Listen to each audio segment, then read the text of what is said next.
ಮೈಸೂರಿನಲ್ಲಿ ನಡೆದಿರುವಂತಹ ಉದಯಗಿರಿ ಪೊಲೀಸರ ಮೇಲೆ ಕಲ್ಲು ತೂರಾಟ ಪ್ರಕರಣ ವಿಚಾರಕ್ಕೆ ಸಂಬಂಧಪಟ್ಟಂತೆ ಈಗಾಗಲೇ ಅಬ್ದುಲ್ ರಜಾಕ್ ಅವರು ಮುಸ್ಲಿಂ ಮುಖಂಡ ಅವರು ಈಗ 20ಕ್ಕೂ ಅಧಿಕ ಜನರಿಗಾಗಲೇ ಬಂಧಿಸಲಾಗಿದೆ. ಸೊ ಅವರಿಗೆ ಜಾಮೀನು ಕೊಡುವಂತ ನಿಟ್ಟಿನಲ್ಲಿ ಇವತ್ತು ಆ, ಜಿಲ್ಲಾ ನ್ಯಾಯಾಲಯಕ್ಕೆ ಆಗಮಿಸಿದ್ದಾರೆ. ಅವ್ರನ್ನೇ ನಾನು ಮಾತಾಡಿಸ್ತೀನಿ. ಅಬ್ದುಲ್ ರಜಾಕ್ ಅವರೇ, ಈಗ ಕಲ್ಲು ತೂರಾಟ ಪ್ರಕರಣ ವಿಚಾರಕ್ಕೆ ಸಂಬಂಧಪಟ್ಟಂತೆ ನೀವೀಗ ಜಾಮೀನು ಕೊಡೋಕೆ ಬಂದಿದ್ರಿ. ಅಂದ್ರೆ ಈ ಕಲ್ಲು ತೂರಾಟವನ್ನು ನೀವು ಸಮರ್ಥನೆ ಮಾಡ್ಕೊಳ್ತೀರಾ? ನೋಡಿ, ಕೈ ಮೇಲೆ ಒಂದು ಗಾಯ ಆಗಿದೆ, ಹಾಗಂತ ಕೈ ಕತ್ತರಿಸಕ್ ಆಗಲ್ಲ. ಆ ಗಾಯಕ್ಕೆ ಏನ್ ಚಿಕಿತ್ಸೆ ಮಾಡ್ಲೇಬೇಕಲ್ವಾ. ಒಂದು ಘಟನೆ ನಡೆದಿದೆ, ಇಲ್ಲ ಅಂತ ಹೇಳಲ್ಲ. ಯಾಕೆ ನಡೆದಿದೆ ಅದನ್ನ ನೋಡ್ಬೇಕು ಮೊದಲು. ಈ ಕಡೆ ಆ ಕೃತ್ಯವನ್ನ ಇದ್ ಮಾಡಿದ್ನಲ್ಲ, ಆ ಪೋಸ್ಟ್ ಅನ್ನ ಹಾಕಿದ್ನಲ್ಲ, ಅವನ ಮೇಲೆ ಕೇವಲ ಒಂದೇ ಒಂದು ಸೆಕ್ಷನ್, BNS ಸೆಕ್ಷನ್ 299. ಅದೇ ಈ ಸಣ್ಣ ಮಕ್ಕಳ ಮೇಲೆ 15 ಡಿಫ್ರೆಂಟ್ ಸೆಕ್ಷನ್ಸ್, ನಾನ್ ಬೈಲೇಬಲ್ ಅಫೆನ್ಸಸ್ ಮಾಡಿದ್ದಾರೆ. ಆಯ್ತು, ಇವಾಗ ಒಂದು ಘಟನೆ ನಡೆದಿದೆ, ಯಾರಾದ್ರೂ ಒಬ್ರು ಬರ್ಬೇಕಲ್ವಾ, ಬೇಲ್ ಮಾಡಿಸ್ಲೇಬೇಕಲ್ವಾ. ಹಾಗಂತ ಅವ್ರಿಗೆ ಅಲ್ಲೇ ಬಿಟ್ಬಿಡ್ತಾರಾ? ಅಂದ್ರೆ ಅವರಿಗೆ ಮುಂಚೆನೆ ಗೊತ್ತಾಗ್ಬೇಕಲ್ವಾ, ಈ ತರ ನಮ್ಮ ಸಂವಿಧಾನದಲ್ಲೂ ಈ ತರ ಕಾನೂನು ಇದೆ, ಅದು ಕೂಡ ಪೊಲೀಸ್ ಅವರ ಮೇಲೆ ಹಲ್ಲೆ ಮಾಡಿದ್ರೆ ಎಷ್ಟು ಮಟ್ಟಿಗೆ ಸರಿ ಅಂತ. ಇನ್ ಕೇಸ್ ಅಬ್ದುಲ್ ರಜಾಕ್ ಅವರು ಈಗ ಅಷ್ಟೇ ಹೇಳಿದ್ರು ಕೈಗೆ ಗಾಯ ಆದ್ರೆ ಬರ್ಬೇಕಂತ. ಇನ್ ಕೇಸ್ ನಿಮ್ ಮೇಲೆ ಯಾರೋ ಹಲ್ಲೆ ಮಾಡಿದ್ರಪ್ಪ, ಆ ಸಂದರ್ಭದಲ್ಲಿ ನೀವು ಎಲ್ಲಿ ಹೋಗ್ತೀರಾ ಅಂತ? ಪೊಲೀಸ್ ಸ್ಟೇಷನ್ ಹೋಗ್ತೀರಾ ಅಥವಾ ಡೈರೆಕ್ಟ್ ಆಗಿ ಕೋರ್ಟಿಗೆ ಬರ್ತೀರಾ ಅಂತ? ನಿಕೇಶ್ ಯಾವುದೇ ಕಾರಣಕ್ಕೂ ಇದನ್ನ ಬೆಂಬಲಿಸ್ತಾ ಇಲ್ಲ, ಇದನ್ನ ಸಮರ್ಥನೆ ಮಾಡ್ತಾ ಇಲ್ಲ. ಅದಕ್ಕೋಸ್ಕರ ಅಂತ ಹೇಳ್ಬಿಟ್ಟು ಇವಾಗ ಇವ್ರ ಮೇಲೆ ಕೇಸ್ ಆಗಿದೆ, ಒಂದು ಇದಾಗಿದೆ ಅಂತ ಹೇಳ್ಬಿಟ್ಟು ಇವ್ರನ್ನ ಜೈಲಲ್ಲೇ ಸಾಕ್ಬಿಟ್ಬಿಡೋದಾ? ಬೇಲ್ ಮಾಡಿಸ್ಬಾರ್ದಾ? ಅಂದ್ರೆ ಇಂತಹ ಕೃತ್ಯ ತುಂಬಾ ಆಗಿದಲ್ಲ ಸರ್, ಈ ಸಮಾಜ ಎಷ್ಟಂತ ಸಹಿಸ್ಕೊಳ್ಬೇಕಂತ ತುಂಬಾ ಆಗಿದೆ. ಡಿಜೆ ಅಲ್ಲಿ, ಕೆಜೆ ಹಳ್ಳಿ, ಯಾವುದು ಮಂಗಳೂರು ಆಗಿರ್ಬೋದು. ಕೇವಲ ಈ ವಿಷಯ ಬಿಟ್ಟು ಬೇರೆದ್ರಲ್ಲಿ ಮುಸಲ್ಮಾನರು ಈ ತರ ವರ್ತಿಸಿದ್ದಾರೆ ಅಂತ ತೋರಿಸಿದ್ರೆ ನೀವು, ಅವಾಗ ನಾನು ಒಪ್ಕೊಳ್ತೀನಿ. ಯಾವ ವಿಚಾರ? ನಾನು ಹೇಳಕ್ಕೆ ಏನ್ ಇಷ್ಟಪಡ್ತಿದ್ದೀನಿ ನೋಡಿ, ಒಂದು ಬೆತ್ತಲೆ ಮೈ ಮೇಲೆ, ಅದು ರಾಜಕಾರಣಿಗಳ 3 ಚಿತ್ರಗಳನ್ನ ಹಾಕಿ ಒಂದು ಬೆತ್ತಲೆ ಮೈ ಮೇಲೆ ಅಲ್ಲಾ ದೇವರ ಹೆಸರನ್ನ ಬರೆದು ಬಿಟ್ಟು, ಮೊಹಮ್ಮದ್ ಪೈಗಂಬರ್ ಅವರು ಅವರು ನಮ್ಮ ಪ್ರಾಣನೇ ಅವರು. ನಾವು ಸಾಯುವಾಗ ಅವ್ರ ಹೆಸರು ನಮ್ಮ ಬಾಯಿ ಮೇಲೆ ಇರ್ಲಿ ಅಂತ ನಾವು ಜೀವನ ಪೂರ್ತಿ ದೇವರಲ್ಲಿ ಭಕ್ತಿ ಪ್ರಾರ್ಥನೆ ಮಾಡ್ಕೋತೀವಿ. ಅವರ ಹೆಸರನ್ನ ಅವರ ಕಾಲ್ ಮೇಲೆ, ರಾಜಕಾರಣಿಯ ಕಾಲ್ ಮೇಲೆ ಬರೆದು ಬಿಟ್ಟು ಪವಿತ್ರ ಕುರಾನಿನ ಬರಹಗಳನ್ನೆಲ್ಲ ಬೆತ್ತಲ ಮೈ ಮೇಲೆ ಬರೆದ್ರೆ ಯಾವ ಮುಸಲ್ಮಾನಂಗ್ ರೋಷ ಬರಲ್ಲ, ದ್ವೇಷ ಬರಲ್ಲ? ಅದೇ ಮುಸಲ್ಮಾನ ಈಗ ಹೊಡೆದ್ರು, ಓಕೆ, ಕೋರ್ಟು ಈಗ ಬಂಧಿಸಲ್ಪಟ್ಲಾಯ್ತು, ಈಗ ನೀವು ಕೂಡ ಜಾಮೀನು ಕೊಡೋಕ್ ಬಂದಿದ್ರಿ. ಕೋರ್ಟ್ ಅಂತ ತಕ್ಷಣ ಕಾನೂನು ವ್ಯವಸ್ಥೆ, ಸಂವಿಧಾನ ಗೊತ್ತಿರ್ಬೇಕಲ್ವಾ? ಈಗ ಸೈಬರ್ ಕ್ರೈಮ್ ಇದೆ, ಕ್ರೈಮ್ ಡಿಪಾರ್ಟ್ಮೆಂಟ್ ಇದೆ, ಕಂಪ್ಲೇಂಟ್ ಕೊಟ್ಟಿದ್ರೆ ಆಗ್ತಾ ಇತ್ತು, ಸಾರ್ಟ್ ಔಟ್ ಮಾಡ್ತಾ ಇದ್ರು. ಅದನ್ನ ಮಾಡಿದೀವಿ, ಕಂಪ್ಲೇಂಟು ಕೊಟ್ಟಿದ್ದಾರೆ. ಆದ್ರೆ ಸುಮೋಟೋ ಕೇಸ್ ಮೇಲೆನೆ ಕೇಸ್ ನಡೀತಾ ಇದೆ. ಆ ಪೊಲೀಸ್ನವರು ಅದು ಏನಕ್ಕೆ ಮಾಡಿದಾರೋ ಅದು ದೇವ್ರಿಗೆ ಗೊತ್ತು. ಬಂದ್ಬಿಟ್ಟು ಅಲ್ಲಿ ಅವನನ್ನ ಅರೆಸ್ಟ್ ಮಾಡಿದ್ದಾರೆ, ಆದ್ರೆ ಅವನ ಫೋನನ್ನ ಕಾನ್ಫಿಸ್ಕೇಟ್ ಮಾಡಿಲ್ಲ. ಮಹಾಜರ್ ಮಾಡುವಾಗ ಬೇಸಿಕ್ ಕಾಮನ್ ಸೆನ್ಸ್ ಅದು, ಯಾವ ಫೋನಿಂದ ಅಪ್ಲೋಡ್ ಆಯ್ತು, ಈ ಫೋನಿಂದ ಆ ಫೋನ್ನ ಸೀಸ್ ಮಾಡಬೇಕಾಗಿತ್ತು. ಅದು ಯಾಕೆ ಮಾಡಿದಾರೋ ಹಂಗೆ. ಮತ್ತೆ ಈ ಕಡೆ ಒಂದು 15 ಅರೆಸ್ಟ್ ಆಗಿದೆ ನಮ್ದು. ಒಂದು 2 ಜನ ಚಿಕ್ಕ ಮಕ್ಳು ಇರ್ತಾರೆ, ಜುವನೈಲ್ಸು, ಅವರ ಅಪ್ಲಿಕೇಶನ್ ಸಲ್ಲಿಸಿದೀವಿ. ಇವಾಗ PP ಅಬ್ಜೆಕ್ಷನ್ ಅವ್ರು ಹಾಕಿದ್ರೆ ನಾಳೆ ಹಾಕಬಹುದು ಅವರು. ಅದ್ರ ನಂತರ ಏನಾಗುತ್ತೋ ಅವ್ರಿಗೆ ಒಂದು ಬೀಳಿಸೋ ಪ್ರಯತ್ನ ನಮ್ಮ ಕೈಲಿ ಎಷ್ಟಾಗುತ್ತೆ ಅಷ್ಟು ನಾವೆಲ್ಲ ಸೇರಿ. ಸರ್, ಈಗ ಸಾರ್ವಜನಿಕರು ಇರ್ಬೋದು ಅಥವಾ ಬಿಜೆಪಿ ನಾಯಕರು ಕೇಳ್ತಾ ಇರುವಂತದ್ದು, ಇದು ಒಳ ಸಂಚು ಅಂತ ಹೇಳ್ತಿದ್ದಾರೆ. ಅವ್ರಿಗೆ ಕಲ್ಲೆಲ್ಲಿಂದ ಸಿಕ್ತು? ಮುಂಚೆನೆ ಸಂಚು ಮಾಡ್ಕೊಂಡು ಬರ್ತಾ ಇದ್ದಾರೆ ಇವರು. ಯಾಕಂತ ಹೇಳಿದ್ರೆ ಈಗ ಈಗ ನೀವು ಬಂದಿದ್ದು ಹಾಗೆ ಇದೆ, ಮುಂದೆ ಹೋಗಿ ಕಲ್ಲು ಹೊಡಿ, ನಾನ್ ಬರ್ತೀನಿ, ಜಾಮೀನ್ ತಗೊಂಡ್ ಬರೋಣ ಅಂತ. ಅಬ್ದುಲ್ ರಜಾಕ್ ಮಾಡಿದ್ದು ಹಾಗೇನಾ? ತಾವು ಉದಯಗಿರಿ ಪೊಲೀಸ್ ಸ್ಟೇಷನ್ ಮುಂದೆ ಒಂದ್ ಸ್ವಲ್ಪ ಪ್ಯಾನ್ ಮಾಡಿದ್ರೆ ಕ್ಯಾಮ್ರಾ ನೋಡ್ಬೋದು, ಅಲ್ಲಿ ಹಳ್ಳ ಮಾಡಿದ್ದಾರೆ, ಅಗ್ದಿದ್ದಾರೆ ರೋಡನ್ನ. ರೋಡು ಹೊಸದಾಗ ಹಾಕಕ್ಕೆ ಹಳ್ಳ ಮಾಡಿ ಅಗ್ದಿದ್ದಾರೆ.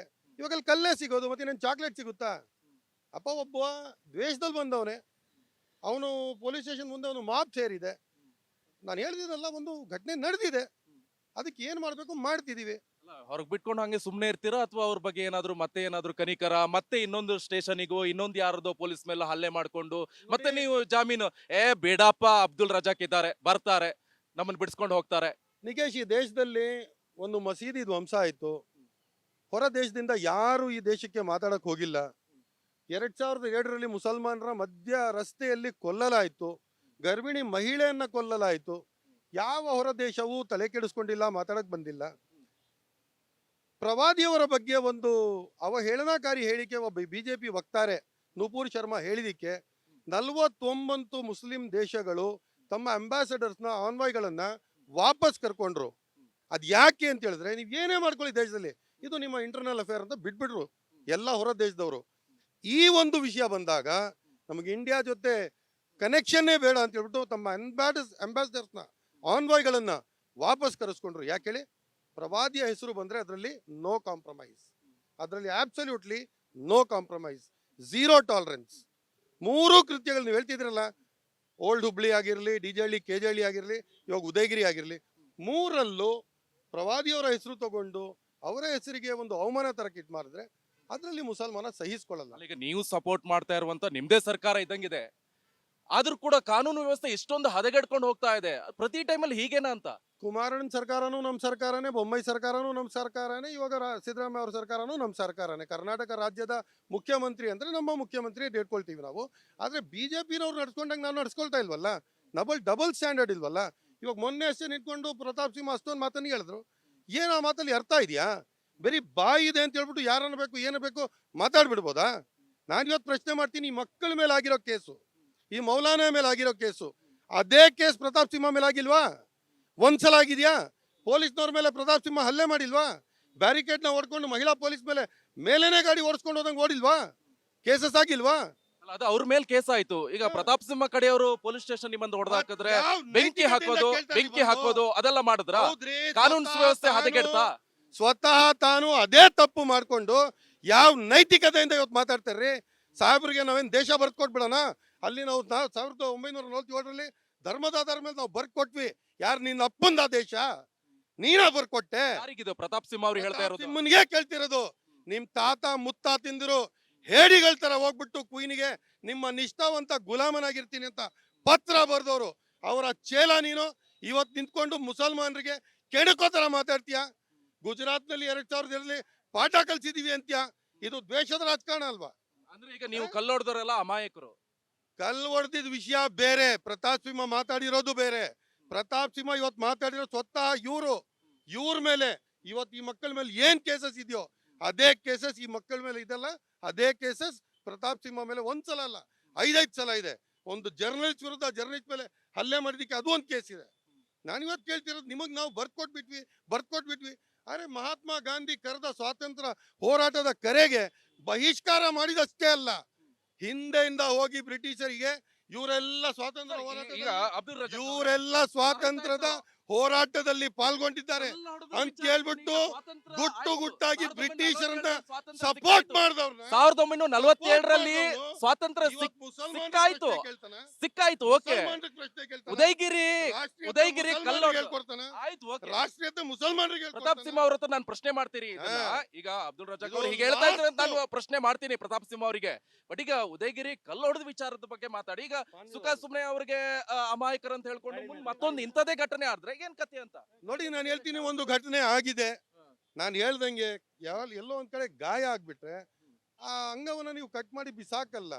ಅದು ನಮ್ಮ ಧರ್ಮದ ಒಂದು ಅಂಗನೇ. ಇವರೆಲ್ಲ ನಮ್ಮ ಧರ್ಮಕ್ಕೆ. ಅಲ್ಲ, ನೀವೊಬ್ರು ಮುಸ್ಲಿಂ ಮುಖಂಡರಾಗಿ ಅವ್ರಿಗೆ ಬುದ್ಧಿ ಹೇಳ್ಬೇಕಲ್ವಾ? ಈಗ ನೆಕ್ಸ್ಟ್ ನೀವು ಇದೇ ಮಾಡ್ತೀರಾ, ಅಥವಾ ನಿನ್ ಕೇಸ್ ಏನಾದ್ರೂ ಕಲ್ಲು ಹೊಡೆದು ಮತ್ತೊಂದು ಮಗದೊಂದು ಅಥವಾ ನಿಮ್ ಮೇಲೆ ಅಟ್ಯಾಕ್ ಆದ್ರೆ ಪೊಲೀಸರಿಗೆ ಹೇಳ್ತೀರಾ ಅಥವಾ ಡೈರೆಕ್ಟ್ ಕಂಪ್ಲೇಂಟ್ ಎಲ್ಲಿ ಕೊಡ್ತೀರಾ? ಈಗ ಪೊಲೀಸರ ಮೇಲೆ ಅಟ್ಯಾಕ್ ಮಾಡಕ್ ಹೋದ್ರೆ ನಾಳೆ ಅಬ್ದುಲ್ ರಜಾಕ್ ಅವ್ರಿಗೆ ಯಾರೋ ಬಂದು ಹೊಡಿತಾನೆ, ಕಲ್ ಬಿಸಾಕ್ತಾನೆ, ನೀವ್ ಎಲ್ಲಿ ಹೋಗ್ತೀರಾ? ಪೊಲೀಸ್ನವ್ರ ಹತ್ರನೇ ಹೋಗೋದಲ್ವಾ? ಬೇಲ್ ಆಗಿದ ತಕ್ಷಣ ಫಸ್ಟ್ ಅವ್ರಿಗೆ ಕರ್ಕೊಂಡು ಸ್ನಾನ ಮಾಡಿಸಿ ಹಜರತ್ ಶಹೀದ್ ಟಿಪ್ಪು ಸುಲ್ತಾನ್ ರಹಮತುಲ್ಲಾ ಅಲೈ ಅವರ ದರ್ಬಾರ್ಗೆ ಕರ್ಕೊಂಡು ಹೋಗಿ ಸರಿಯಾಗಿ ಪಾಠ ಹೇಳ್ಬಿಟ್ಟು ಅದಾದ್ಮೇಲೆ ಅವ್ರ ಮನೆಗಳಿಗೆ ಅವ್ರು ತಲುಪ್ತಾರೆ. ಈಗ ಟೋಟಲ್ ಎಷ್ಟು ಜನರಿಗೆ ಈಗ ಬೇಲ್ ಕೊಡ್ಸ್ತಾ ಇದ್ರ? 15 ಜನ ಅಡಲ್ಟ್ಸು ಅರೆಸ್ಟ್ ಆಗಿದ್ದಾರೆ. ನಿನ್ನೆ ಅಷ್ಟೇ ಒಂದು ಮೌಲಾನಾನು ಅರೆಸ್ಟ್ ಆಗಿದ್ದಾರೆ. ಮೌಲಾನಾದು FIR ಕಾಪಿಗೆ ಇವಾಗ ನಮಗೆ ಒಂದು ಸರ್ಟಿಫೈಡ್ ಕಾಪಿ ಬೇಕಾಗಿತ್ತು, ಅದು ಅಪ್ಲೈ ಮಾಡಿದ್ವಿ. ಮಿಕ್ಕಿದವ್ರು ಎಲ್ಲರದು ನಾವು ಅಪ್ಲಿಕೇಶನ್ ಹಾಕಿದ್ವಿ. 2 ಜನ ಜುವೆನೈಲ್ಸ್ ಇದ್ದಾರೆ, ಮಕ್ಕಳಿದ್ದಾರೆ. ಅವ್ರಿಗೆ ನಾವು ಅಪ್ಲಿಕೇಶನ್ ಹಾಕಿ ಕೇಸನ್ನ ಅಡ್ವಾನ್ಸ್ ಮಾಡಿದ್ದೀವಿ. ಅದು ಇವತ್ತು ಹಿಯರಿಂಗ್ ಆಗಿದೆ. ನಾಳೆ PP ಅಬ್ಜೆಕ್ಷನ್ ಬರಬಹುದು. ಬಹುಶಃ ನಮ್ಮಿಂದ ಎಷ್ಟು ಒಳ್ಳೇದಾಗುತ್ತೋ ಅಷ್ಟು ಒಳ್ಳೇದು ಮಾಡಕ್ಕೆ. ಬಾಂಡ್ ಏನಾದ್ರು ಸಲ್ಲಿಸಿ? ಅದೆಲ್ಲ ಇನ್ನು ಎದಕ್ ಬಂದಿಲ್ಲ. ಇನ್ನು ಫಸ್ಟ್ ಇದು ಪ್ರೈಮರಿ. ಮೌಲ್ಯವರಿಗೂ ನೀವೇ ಕೊಡ್ತೀರಾ ಹೇಗೆ? ಹೌದು, ಇವಾಗ 15 ಜನ ಇದಾರೆ ಅಂತ ಹೇಳಿದ್ರೆ ನಮ್ಮವ್ರು ಅಂತ ಹೇಳಿದ್ರೆ ಈಗ ಒಂದ್ ಧರ್ಮದ ಬಗ್ಗೆ ಗೊತ್ತಿರತ್ತೆ, ಮಾತಾಡ್ತಾರೆ. ಆ ಸಂದರ್ಭದಲ್ಲಿ ಈ ಪ್ರಚೋದನೆ ಮಾಡೋದು ಎಷ್ಟು ಮಟ್ಟಿಗೆ ಸರಿ ಅಂತ? ಈ ಕೃತ್ಯವನ್ನ ಪೋಸ್ಟರ್ ಅನ್ನ ಯಾವನ್ ಎಡಿಟ್ ಮಾಡ್ದ ಅದನ್ನ ನೀವು ಪತ್ತೆ ಹಚ್ಚಿರಿ ಅಂತ ಹೇಳ್ಬಿಟ್ಟು ಸೀಮಾ ಮೇಡಮ್ ಭೇಟಿ ಮಾಡಕ್ಕೆ ಇಲ್ಲಿಂದ ಡೈರೆಕ್ಟ್ ಹೋಗ್ತಾ ಇದ್ದೀನಿ. ಪ್ರತಾಪ್ ಸಿಂಹನ್ ವಿರುದ್ಧ ಒಂದು ಕಂಪ್ಲೇಂಟು ಕೊಡಕ್ ಹೋಗ್ತಾ ಇದ್ದೀನಿ. ಈಗ ಮೌಲ್ಯವರು ಪ್ರಚೋದನೆ ಮಾಡಿ ಸರಿ ಅನ್ಸುತ್ತಾ ನಿಮ್ಗೆ? ಅವರೊಂದು ಉನ್ನತ ಮಟ್ಟದಲ್ಲಿರೋರು ಒಂದ್ ಸ್ವಲ್ಪ ಸಮಾಧಾನ ಮಾಡ್ಬೇಕು, ಈ ತರ ಮಾಡಬಾರ್ದು ಅಂತ ಹೇಳ್ಬೇಕು, ಅಥವಾ ಒಂದ್ ಸಂದೇಶ ರವಾನೆ ಮಾಡ್ಬೇಕು. ಅದ್ ಬಿಟ್ಕೊಂಡು ಹೊಡೀರಿ, ಕಲ್ ಬಿಸಾಕ್ರಿ, ಕಾನೂನು ಸುವ್ಯವಸ್ಥೆ ಏನೋ ಬೆಲೆ ಅಂದ್ರೆ ನೀವು ಅಂಬೇಡ್ಕರ್ ಸಂವಿಧಾನ ನಂಬಲ್ವಾ? ಹಾಗಾದ್ರೆ ಯಾವ ಸಂವಿಧಾನ ನಿಮ್ಗೆ? ಯಾರೇ ಆಗಿರ್ಲಿ ಪೊಲೀಸನ್ನ ಗೌರವ ಕೊಡ್ಲೇಬೇಕು. ಪೊಲೀಸರು ಅಂತ ಹೇಳಿದ್ರೆ ಯಾವಾಗ ಕೊಡ್ತೀರಾ ಸರ್? ಡಿಜೆ ಹಳ್ಳಿ ಆಯ್ತು, ಮಂಗಳೂರು ಆಯ್ತು, ಹುಬ್ಳಿ ಆಯ್ತು, ನಾನ್ ಈ ಹೇಳ್ದಂಗೆ ಮೈಸೂರು ಸಾಂಸ್ಕೃತಿಕ ನಗರಿನ ಸಾಂಸ್ಕೃತಿಕತೆ ಗೆಲ್ ಹೋಯ್ತು ಅಂತ. ಇದೇ ಪ್ರಶ್ನೆ ಹೋಗ್ಬಿಟ್ಟು ಪ್ರತಾಪ್ ಸಿಂಹನ್ನ ಕೇಳಬೇಕು. 5-5 ಸಲ ನೀನು ಈ ತರ ತಪ್ಪು ಮಾಡಿದ್ಯಲ್ಲಪ್ಪ, ನಿನ್ನಲ್ಲಿ ಪೊಲೀಸರಿಗೆ ಗೌರವ ಇದೆಯಾ? ಇವತ್ತು ಧೈರ್ಯದಿಂದ ಅಷ್ಟು ಇದರಿಂದ ನೀನು ಪ್ರಶ್ನೆ ಮಾಡ್ತಿದ್ಯಲ್ಲ, ಇವ್ರಿಗೆ ಪೊಲೀಸ್ನವರ ಗೌರವ ಇದೆಯಾ? ಹಂಗೆ ಹಿಂಗೆ ಅಂತ ಹೇಳ್ಬಿಟ್ಟು same sections, creating enmity between groups, breaching the police security, ಪೊಲೀಸ್ನವ್ರನ್ನ ಅವ್ರು ಕೆಲಸ ಮಾಡಕ್ಕೆ ಬಿಡಲಿಲ್ಲ, ಇದೆಲ್ಲ ಸೇಮ್ IPC ಸೆಕ್ಷನ್ಸ್ ಅಲ್ಲಿ, BNS ಸೆಕ್ಷನ್ಸ್ ಇಲ್ಲಿ. ಅದರಲ್ಲಿ ಏನು ತಪ್ಪಿಲ್ಲ. ಈ ಪ್ರಶ್ನೆ ಅವರನ್ನು ಕೇಳಬೇಕು. ಇಲ್ಲಿ ಒಂದು ವೇಳೆ ನಾನು ಹೇಳ್ತಿರೋದು, ಪ್ರವಾದಿಯವರ ಹೆಸರು ಬಂತು ಅಂತ 3 ಕೃತ್ಯಗಳು, ಅಲ್ಲಿ ಸುಮ್ಮನೆ ರೋಡ್ ಮೇಲೆ ಹೋಗ್ತಿದ್ರೆ ಪೊಲೀಸ್ನವ್ರು ಕೈ ತೋರಿಸಿದ್ರೆ, ಗಾಡಿ ನಿಲ್ಸಿದ್ರೆ ಅವ್ರ ಮೇಲೇನೆ ಗಾಡಿ ಓಡಿಸ್ಕೊಂಡು ಬ್ಯಾರಿಕೇಡ್ನ ಒತ್ಕೊಂಡು ನೋಡಿಲ್ವಾ? ಓಕೆ, ಈಗ ಫೈನಲಿ ಈಗ AI ತಂತ್ರಜ್ಞಾನ ಬೆಳ್ಕೊಂಡು ಬಂದಿದೆ. ಸುಮ್ಮನೆ ಒಂದ್ಸತಿ ಈ ಫೇಸ್ಬುಕ್ ಇನ್ಸ್ಟಾಗ್ರಾಮ್ ಹೋದ್ರೆ ಹಿಂದೂ ದೇವತೆಗಳ ಬಗ್ಗೆ ಇರ್ಬೋದು, ಸ್ವಲ್ಪ ಏನು ಕಮೆಂಟ್ ಬರಲ್ಲ, ಸಿಕ್ಕಾಪಟ್ಟೆ ಮಾಡ್ತಾರೆ. ಈಗ ಎಲ್ಲರೂ ಹಿಂದೂ ನಾಗರಿಕರು ಅದೇ ತರ ಮಾಡಿದ್ರೆ ಎಲ್ಲಿ ಹೋಗುತ್ತೆ ಹಾಗಾದ್ರೆ ಅಂತ ಸಮಾಜ? ಏನಾಗುತ್ತೆ? ನನ್ನ ಮನಸ್ಸಿಗೆ ನೋವಾಗೋದು ಏನು ಅಂತ ಹೇಳಿದ್ರೆ, ಒಂದು ಕಡೆ ಕಸ ಯಾರಾದರೂ ಹಾಕ್ತಿದ್ರೆ ಅಲ್ಲಿ ದೇವರ ಚಿತ್ರಗಳನ್ನು ಹಾಕ್ತೀರಿ ನೀವು, ಇಲ್ಲಿ ಕಸ ಹಾಕಬೇಡಿ ಅಂತ. ಅದು ನನಗೆ ಹೊಟ್ಟೆ ಉರಿಯುತ್ತೆ, ಮನಸ್ಸಿಗೆ ನೋವಾಗುತ್ತೆ. ಈ ಸಹಿಷ್ಣುತೆ ತಾಳ್ಮೆ ನಿಮ್ಮಲ್ಲಿ ಇರ್ಬೋದು. ಮುಸಲ್ಮಾನರಲ್ಲಿ ಪವಿತ್ರ ಪ್ರವಾದಿಯವರ ಹೆಸರು ಬಂದಾಗ ನಮ್ಮಲ್ಲಿ ಆ ತಾಳ್ಮೆ ಇಲ್ಲ. ಕೈ ಮುಚ್ಚಿ ಕ್ಷಮೆ ಕೇಳ್ತೀನಿ. ಇನ್ನೊಂದು ರಜಕ್ ಅವರೇ, ಬಹಳ ಇಂಪಾರ್ಟೆಂಟ್ ಕ್ವಶನ್ ಅಂತ ಹೇಳಿದ್ರೆ, KN ರಾಜಣ್ಣ ಅವ್ರು ಹೇಳ್ತಾ ಇರುವಂತದ್ದು, ಮುಸ್ಲಿಂ ಮೆಜಾರಿಟಿ ಇರುವಂತ ಸ್ಟೇಷನ್ ಅಲ್ಲಿ ಇನ್ ಕೇಸ್ ಒಬ್ಬ ಮುಸ್ಲಿಂ ತಗೊಂಡು ಒಂದು ಹಾಕಿದ್ರೆ ಕಲ್ಲು ಹೊಡಿತಾರೆ ಅಂತ ಹೇಳಿದ್ರೆ, ಹಿಂದೂಗಳು ಇರುವಂತ ಪ್ಲೇಸ್ ಅಲ್ಲಿ ಎಷ್ಟು ಸ್ಟೇಷನ್ ಇದೆ, ಎಷ್ಟೊಂದು ಹಾಕಿದ್ರೆ ಇನ್ನು ಹೇಗಾಗ್ಬೇಕಂತ ಸಮಾಜ? ಎಲ್ಲರೂ ಕಲ್ಲು ಹೊಡ್ಕೊಂಡು ಕೂತ್ಕೊಂಡು ಬೆಂಕಿ ಹಿಡ್ಕೋಕ್ ಇಡೀ ರಾಷ್ಟ್ರದಲ್ಲಿ ಯಾವ ಏರಿಯಾವು ಮುಸ್ಲಿಂ ಮೆಜಾರಿಟಿ ಹಿಂದೂ ಮೆಜಾರಿಟಿ ಅನ್ನೋದು ಬರಲ್ಲ. ಪೊಲೀಸ್ನವರ ಸಿಸ್ಟಮ್ ಏನಿರುತ್ತೆ ಅಂತ ಹೇಳಿದ್ರೆ, ಅವರು ಮಾರ್ಕಿಂಗ್ ಮಾಡ್ಕೊಳ್ತಾರೆ, sensitive area, high sensitive area ಅಂತ ಹೇಳ್ಬಿಟ್ಟು ಅವರ ಒಂದು ಕೋಡ್ ಇದೆ. ಆ ಕೋಡಿನ ಪ್ರಕಾರ ಅವ್ರು ನಡ್ಕೋತಾರೆ. ಒಂದು ಏರಿಯಾ ಸೆನ್ಸಿಟಿವ್ ಇರುತ್ತೆ, ಒಂದು ಏರಿಯಾ ಕಾಮ್ ಆಗಿರುತ್ತೆ, ಒಂದು ಏರಿಯಾಗೆ ಪೊಲೀಸ್ನವ್ರು ಬೀಟಿಗೆ ಹೋಗೋದೇ ಬೇಕಾಗಿರಲ್ಲ, ಒಂದು ಏರಿಯಾಗೆ ನೀವು ಬೇಟ್ ಹಾಕ್ಕೊಂಡು ಅಲ್ಲೇ ಚೇರ್ ಹಾಕ್ಕೊಂಡು ಕೂತ್ಕೋಬೇಕಾಗುತ್ತೆ.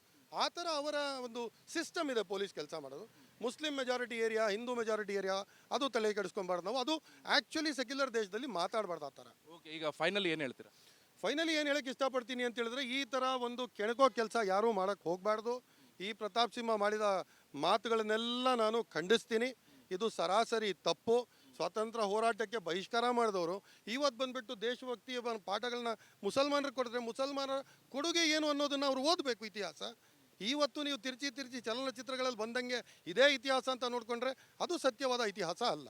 ಈಗ ಫೈನಲಿ ಒಳಗಡೆ ಒಂದಿಷ್ಟು ಜನ ಚೈಲ್ಡು, ಒಂದಿಷ್ಟು ಜನ ಮೆಚ್ಯೂರು, ಅವ್ರಿಗೀಗ ನೀವು ಬುದ್ಧಿ ಹೇಳ್ತೀರಾ? ಕರ್ಕೊಂಡೋಗಿ ಅವ್ರನ್ನ ಸಾಮಾನ್ಯ ಸಿಕ್ಕಿದ ನಂತರ ಸ್ನಾನ ಮಾಡಿಸ್ಕೊಂಡು ಹೊಸ ಬಟ್ಟೆ ಹಾಕಿಸ್ಕೊಂಡು ಡೈರೆಕ್ಟ್ ಹಜರತ್ ಶಹೀದ್ ಟಿಪ್ಪು ಸುಲ್ತಾನ್ ರೆಹಮತುಲ್ಲಾ ಎಲೆ ಅವರ ದರ್ಬಾರಕ್ಕೆ ಕರ್ಕೊಂಡು ಹೋಗಿ ಅಲ್ಲೇ ಪಾಠ ಮಾಡಿ ಪ್ರಮಾಣ ತಗೊಂಡು ಆಮೇಲೆ ಮನೆಗಳಿಗೆ ಕಳಿಸುವ. ಪ್ರತಾಪ್ ಸಿಂಹ ಬಗ್ಗೆ ಪ್ರತಾಪ್ ಸಿಂಹನ್ ಪಾಠ ನೀವ್ ಹೇಳ್ಬೇಕು, ನೀವು ಪ್ರಶ್ನೆ ಕೇಳ್ಬೇಕ್ರಿ. ಕೇಳ್ತೀನಿ. ಮಾಧ್ಯಮ ಮಿತ್ರ ನಿಮ್ಮನ್ ಕೇಳಿದೆ ಅಂದ್ರೆ ಪ್ರತಾಪ್ ಸಿಂಹನ್ ಬಿಡಲ್ಲ ನಾವು. ಮಾಧ್ಯಮ ಅಂತ ಹೇಳಿದ್ರೆ ಇದು ರಿಪಬ್ಲಿಕ್ ಕನ್ನಡ, ನೇರ ಕಣ್ಣಲ್ಲಿ ಕಣ್ಣಿಟ್ಟು ನೇರವಾಗಿ ಪ್ರಶ್ನೆ ಕೇಳೋದು. ನಾವು ಯಾರನ್ನೂ ಬಿಡಲ್ಲ. ನಾವು ಪಕ್ಷ ಗಿಕ್ಷ ಏನೂ ಇಲ್ಲ. ನಮಗ್ ಬೇಕಾಗಿರುವಂತದ್ದು ಸಮಾಜ ಅಷ್ಟೇ. ಸಮಾಜ. ಮಿತ್ರರ ಮೇಲೆ ಹಲ್ಲೆ ಮಾಡಿ ಕೇಸ್ ಆಯ್ತು, ಪೊಲೀಸ್ನವ್ರ ಮೇಲೆ ಹಲ್ಲೆ ಮಾಡಿ ಕೇಸ್ ಆಯ್ತು, ಪಾರ್ಲಿಮೆಂಟ್ ಅಲ್ಲಿ ಬಾಂಬ್ ಬಿಡಕ್ಕೆ ಪಾಸ್ ಕೊಟ್ಟ ಮನುಷ್ಯ ಈ ಉಗ್ರ.